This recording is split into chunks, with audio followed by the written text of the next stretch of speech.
कहानी की शुरुआत होती है इचिकावा हाई स्कूल से। एक टीचर क्लास के बच्चों को टेस्ट के बाद रिजल्ट बांट रही थी। इन्हीं बच्चों में आसुका नाम की एक लड़की थी जो पढ़ाई में बेहद कमजोर थी। हालांकि ये टेस्ट अब तक का सबसे आसान टेस्ट था, मगर आसुका को इसमें भी 0 मिला। खैर उसके बॉयफ्रेंड योशिडा ने उसका मन बहलाने के लिए कहा कि 0 तो उसका लकी नंबर है, मगर तब उनके टीचर ने उन्हें खूब डांटा और कहा कि अगर आसुका ने अभी पढ़ना शुरू नहीं किया तो वो जिंदगी में कुछ नहीं कर पाएगी। इसके बाद अगले पीरियड में उनका हिस्ट्री टेस्ट था, जिससे आसुका पहले ही डरी हुई थी। पहले सवाल में उन्हें उस मशहूर मंदिर का नाम बताना था जिसमें सिक्का डालने पर सभी मिन्नतें पूरी हो जाती हैं। आसुका को जवाब तो मालूम नहीं था, मगर उसने इसे खाली छोड़ने के बजाय तुक्का मार के कुछ भी लिख दिया। जैसे ही उसने जवाब लिखा तो बाहर खिड़की से जबरदस्त रोशनी दिखाई दी। फिर शहर के एक हिस्से में अचानक अपने आप एक जंगल जैसा हिस्सा पैदा हो गया। खैर अगले दिन जब आसुका और योशिडा स्कूल जा रहे थे तो उन्हें ये जंगल वाला रास्ता दिखाई दिया। उन्होंने सोचा कि कल तक तो यहाँ कोई भी ऐसा रास्ता नहीं था, इसलिए उन्होंने खुद अंदर जाकर देखने का फैसला किया। कुछ देर चलने के बाद उन्हें एक मंदिर मिला जिस पर इस जगह का नाम लिखा था, पर वो ये नाम पढ़ ही नहीं पा रहे थे। खैर आसुका ने बिना सोचे समझे उसमें एक सिक्का फेंक कर मन्नत मांगी कि मेरे हर टेस्ट में 100 नंबर आए। इसके बाद वो दोनों आराम से स्कूल लौट आए। जब आसुका को पिछले टेस्ट का रिजल्ट मिला तो उसने देखा कि उसके 100 में से 5 नंबर आए थे। तब वो सोचने लगी कि मन्नत मांगने का कोई फायदा नहीं हुआ। खैर बाद में उनका वर्ल्ड पॉलिटिक्स का टेस्ट हुआ। पहले सवाल में उन्हें जापान के प्रधानमंत्री का नाम बताना था। आसुका को बिल्कुल भी आइडिया नहीं था कि प्रधानमंत्री है कौन, इसीलिए उसने यूं ही अपने बॉयफ्रेंड योशिडा का नाम लिख दिया। इसके आगे भी उसे किसी सवाल का जवाब नहीं आता था, इसीलिए वो चुपचाप सो ही गई। बाद में स्कूल के बाद आसुका और योशिडा दोनों आसुका के घर गए। जैसे ही वो दोनों अंदर घुसे तो आसुका के माँ बाप में बहसबाजी चल रही थी। आसुका के पिता एक सेल्समैन थे जिनकी नौकरी खतरे में थी और उसकी माँ का किसी दूसरे आदमी के साथ अफेयर चल रहा था। आसुका ने योशिडा से कहा कि इनके ऊपर ध्यान मत दो, ये ऐसे लड़ते रहते हैं, और फिर उसे अपने कमरे में ले आई। तब योशिडा ने देखा कि एक कमरे के बाहर खाली प्लेट्स और बाउल्स पड़े थे। असल में आसुका का एक जुड़वा भाई भी था जिसका नाम था केसुके। केसुके पढ़ाई में बहुत ही ज्यादा अच्छा था और उसे हर टेस्ट में 100 नंबर मिलते थे, मगर एक दिन वो अपने हाई स्कूल एंट्रेंस एग्जाम में फेल हो गया। केसुके जैसा होशियार बच्चा इतना बड़ा धक्का सहन नहीं कर पाया और उसी दिन से उसने खुद को कमरे में बंद किया हुआ था। वो किसी से बात नहीं करता था और बस अपने कंप्यूटर पर वीडियो गेम्स खेलता रहता। आसुका योशिडा को ये कहानी बताते हुए थोड़ा उदास हो गई तो योशिडा उसके लिए बाजार से कुछ खाने को लेने गया। वहीं दूसरी ओर उनका टीचर टेस्ट चेक कर रहा था कि अचानक वो रहस्यमय मंदिर चमकने लगा और टीचर का चश्मा धुंधला हो गया। कुछ देर बाद आसुका ने योशिडा को फोन करके पूछा कि वो कहाँ रह गया, तो योशिडा ने कहा कि वो बहुत ही ज्यादा बिजी है और आज उससे मिलने नहीं आ पाएगा। कॉल कटने के बाद आसुका को अपने एक दोस्त का मैसेज आया कि योशिडा बहुत बड़ी मुसीबत में फंस चुका है। तब ये खुलासा होता है कि योशिडा सच में जापान का प्रधानमंत्री बन गया था और वो कई सारे इंटरव्यूज भी दे रहा था। अगले दिन जब आसुका स्कूल गई तो उसे समझ ही नहीं आ रहा था कि उसका बॉयफ्रेंड बाजार गया था तो वो अचानक प्रधानमंत्री कैसे बन गया। और तो और बाद में खबर आई कि कई सारे देशों के प्रधानमंत्री भी लापता हो गए थे। तभी टीचर ने क्लास में आकर सबको कल के टेस्ट के रिजल्ट सुनाए। आसुका ने देखा कि उसका सारा टेस्ट खाली था, फिर भी उसे 100 में से 100 नंबर मिले थे। तभी उसे एहसास हुआ कि उसने अपने टेस्ट में प्राइम मिनिस्टर की जगह योशिडा का नाम लिखा था और शायद इसीलिए वो प्रधानमंत्री बन गया। और बाकी देशों के प्रधानमंत्री भी इसलिए लापता हो गए क्योंकि उसने बाकी सारी जगहें खाली छोड़ दी थी।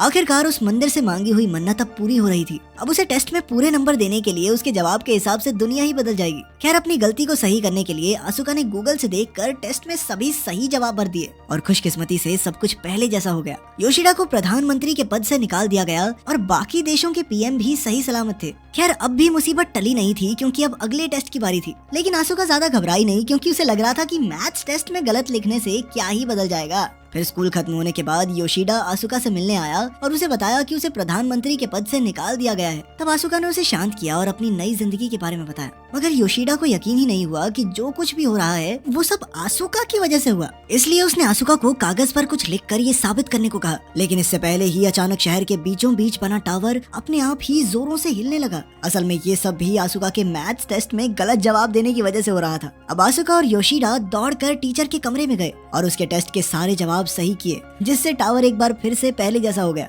मगर देश भर के साइंटिस्ट हैरान थे कि आखिर ये सब कैसे हो रहा है। खैर स्कूल से घर लौटते हुए आसुका और योशिडा फिर से उसी रहस्यमय मंदिर वाले रास्ते पर पहुंचे, लेकिन वहाँ से अब सब कुछ गायब हो चुका था। उन्हें मंदिर का नाम भी याद नहीं था, इसीलिए उसे ढूंढना भी मुश्किल था। अब दुनिया में कोई और गड़बड़ ना हो जाए, इसीलिए आसुका को अब जी तोड़ मेहनत करके हर टेस्ट के अंदर सही जवाब देना होगा। आसुका ने खूब मेहनत करने की ठानी और उसने सोचा कि रात भर पढ़ूंगी बैठ के, मगर कुछ ही मिनटों में उसे नींद आ गई और वो घोड़े बेचकर सो गई। इसके बाद हम देखते हैं कि आसुका और योशिडा टीचर के कमरे के बाहर अपना टेस्ट पेपर चेक होने का इंतजार कर रहे थे। पहले की तरह इस बार भी आसुका को 100 में से 100 नंबर मिले और वो दुआ करने लगी कि इस बार दुनिया में कोई गड़बड़ ना हो जाए। खैर जब वो घर लौटी तो उसने देखा कि उसके पिता बेहद खुश थे क्योंकि उन्होंने अपनी जिंदगी की सबसे बड़ी सेल की थी। असल में आसुका ने टेस्ट में लिख दिया था कि दुनिया का सबसे कीमती पदार्थ आरओ का पानी है। इसी वजह से बहुत सारे लोगों ने आरओ खरीदने शुरू कर दिए, जिससे उसके पिता को काफी मुनाफा हुआ। अपने पिता को खुश देखकर आसुका भी खुश थी और उसने सोचा कि सब कुछ ऐसे ही चलने देते हैं। लेकिन बाद में उसने टीवी पर देखा कि दुनिया भर में पानी के लिए भयंकर लड़ाई होने लगी है।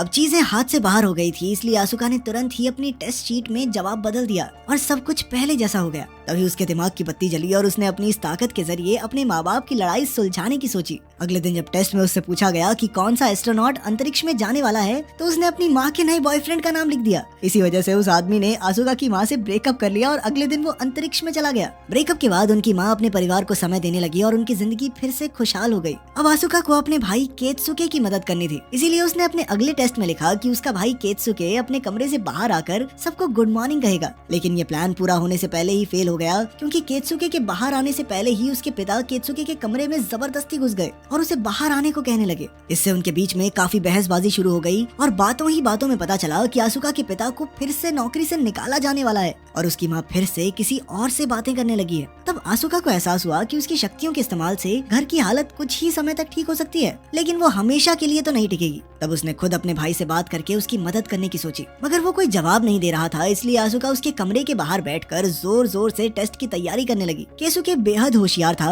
और जब भी आसुका कोई गलती करती तो अंदर से तो उसके आता था कि इसको ठीक कर दूं, पर फिर भी उसने कई दिनों तक कुछ नहीं कहा। और फिर एक दिन जब आसुका ने बड़ी ही आसान सी मैथ्स प्रॉब्लम भी छोड़ दी, तो आखिरकार केसुके बोल उठा और उसने आसुका को वो मैथ्स प्रॉब्लम सॉल्व करनी सिखाई। अब केसुके चाहे बंद दरवाजे से ही लेकिन बात तो करता था और उसकी मदद से आसुका भी दिल लगाकर पढ़ने लगी। फिर कुछ ही दिनों में उनके पिता ने खुद सेल्समैन की किताबें पढ़ना शुरू किया और अपने काम को और बेहतर करने की कोशिश की। इधर उसकी माँ ने भी अपने सभी बॉयफ्रेंड्स के नंबर डिलीट कर दिए और अपने परिवार पर ध्यान देने का फैसला किया। यार एक हफ्ते बाद आसुका बिना किसी मदद के टेस्ट में 100 में से 100 नंबर ले आई। वो दौड़कर ये खुशखबरी केसुके को सुनाने गई, पर उसने तब भी दरवाजा नहीं खोला। फिर अगली सुबह जब घर में सभी लोग खाना खा रहे थे, तो केसुके अचानक खुद ही अपने कमरे से बाहर आकर उनके सामने खड़ा हो गया। उसने अपने पिता से माफी मांगी और अब और ज्यादा मेहनत और लगन से पढ़ने का वादा किया। ये देखकर उसके पूरे परिवार में खुशी की लहर दौड़ गई। फिर एक दिन जब आसुका और योशिडा स्कूल जा रहे थे, तो आसुका को अपने बैग में वो पहले वाला टेस्ट पेपर मिला। उसे सिर्फ 5 नंबर मिले थे, इसीलिए उसने कागज फाड़ दिया।